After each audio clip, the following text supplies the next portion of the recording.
J'avais pour but aujourd'hui de monter sur scène avec la seule intention de gagner, puisque nous sommes dans une compétition. Puis, j'ai cherché plus loin et je me suis rendu compte que l'éloquence, c'est une manière comme une autre de s'exprimer, mais surtout de se libérer. J'ai donc pris la décision aujourd'hui, pour la finale de ce concours, de me libérer en vous racontant une histoire. Mon histoire.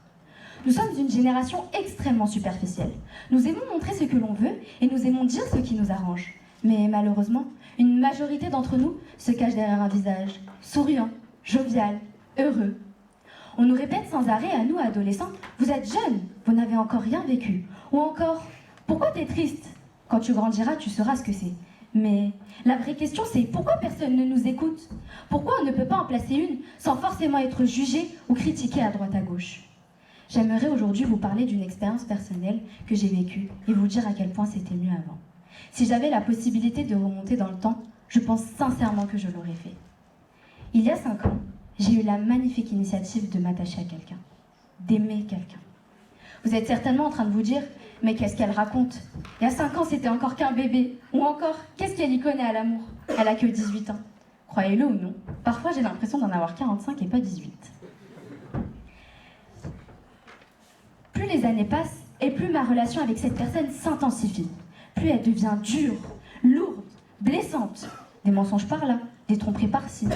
Encore une fois, vous êtes certainement en train de me juger par rapport à mon âge et de vous dire que ce n'est pas possible qu'on ait pu vivre autant de choses. Ou que je ne suis pas prête à ce qui va m'arriver plus tard. J'ai énormément donné pour en recevoir très peu. J'ai été blessée, mais je ne l'ai pas fait en retour. J'ai été trahie, mais je n'ai jamais menti en ayant l'intention de lui faire du mal. Et tout ça à quoi bon ? Le soir, avant de dormir, je suis obligée de pleurer jusqu'à en avoir mal à la tête pour pouvoir dormir un petit peu. Sinon, j'enchaîne les nuits blanches.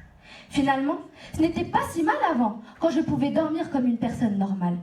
Finalement, ce n'était pas si mal avant, quand je n'avais pas besoin de vomir entre chaque repas. Finalement, ce n'était pas si mal avant, quand je n'avais pas besoin de m'éloigner de tout et de tout le monde pour ne pas leur transmettre mon mal-être. Finalement, ce n'était pas si mal avant quand tu n'étais pas là. Durant ces 5 années, ma seule meilleure amie a été l'hypersensibilité. Quand tu partais, elle était là. Quand tu revenais, elle était toujours là. Quand tu jouais, elle est restée.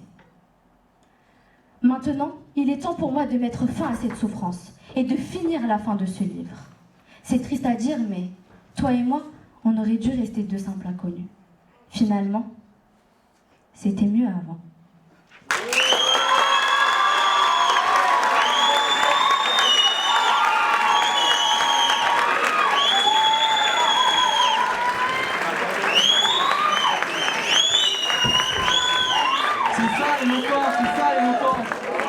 C'est ça l'éloquence.